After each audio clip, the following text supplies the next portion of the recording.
Now, I want to return to Labor's controversial decision to resume funding for the UN aid body UNRWA, even after accusations that staff were involved in the October 7 terror attacks. The decision, which no doubt has appeased the Labor left, caused uproar among the Jewish community and puts us at odds with the US, who are still withholding funding. For her part, the Foreign Minister Penny Wong was still defending that decision yesterday. There's two things about UNRWA which are both true. One is that UNRWA is necessary as the vehicle to get aid into Gaza where people are starving. I don't think there's any dispute that UNRWA is the best way and the only organisation with the capacity to deliver on the ground in Gaza at this time. Second point is that the allegations were serious and then they required action. That's why I suspended the funding. Joining me now to discuss this is Liberal Senator and former Ambassador to Israel, Dave Sharma. Senator, good evening. Thanks for joining us on the show. How can the Minister describe the allegations against UNRWA as serious while still continuing funding and yet still standing by that decision? Well, that's exactly the right question. I mean, the allegations are serious. The Foreign Minister accepts that. UNRWA has not been given a clean bill of health. There's 2 UN investigations underway into UNRWA's complicity in the October 7th terrorist attacks.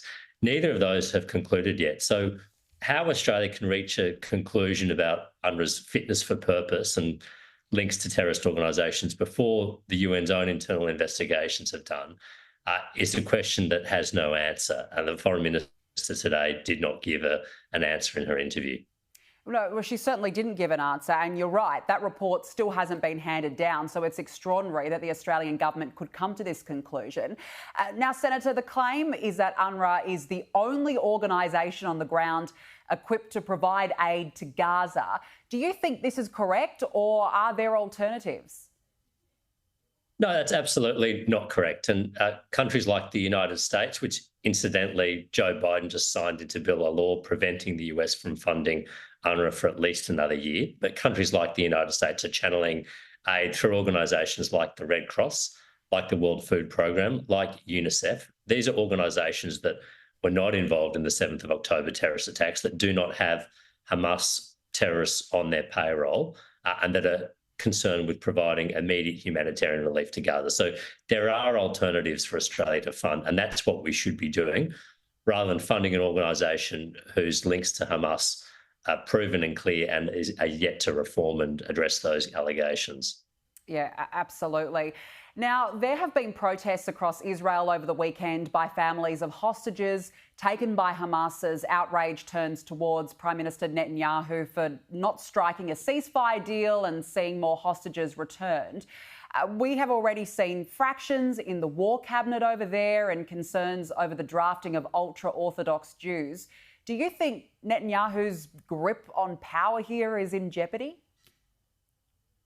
Well, look, I'd just say up front that firstly, the hostages should be released and returned unconditionally. Now, the taking and holding of hostages is a clear war crime.